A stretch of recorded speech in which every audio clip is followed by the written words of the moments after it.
India's economy, which contracted by 7.3% due to the COVID-19 pandemic, is expected to grow by 9.5% in 2021 and 8.5% in 2022, according to latest projections released by the International Monetary Fund on Tuesday.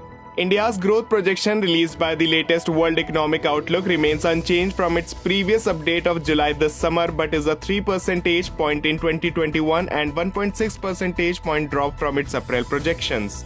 According to the latest WEO update released ahead of the annual meeting of the IMF and the World Bank, the world is expected to grow at 5.9% in 2021 and 4.9% in 2022. The United States is projected to grow at 6% this year and 5.2% the next year.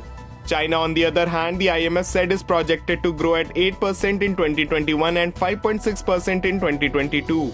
Geeta Gopinath, chief economist of the IMF, said that compared to their July forecast, the global growth projection for 2021 has been revised down marginally to 5.9% and is unchanged for 2022 at 4.9%. However, this modest headline revision masks large downgrades for some countries. Observing that the dangerous divergence in economic prospects across countries remain a major concern. She said aggregate output for the advanced economic group is expected to regain its pre-pandemic trend path in 2022 and exceed it by 0.9% in 2024.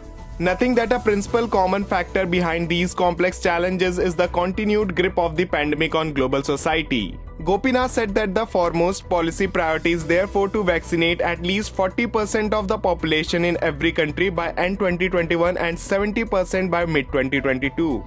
Gopinath said that another urgent global priority is the need to slow the rise in global temperatures and contain the growing adverse effects of climate change. This will require more ambitious commitments to reduce greenhouse gas emissions at the upcoming United Nations Climate Change Conference.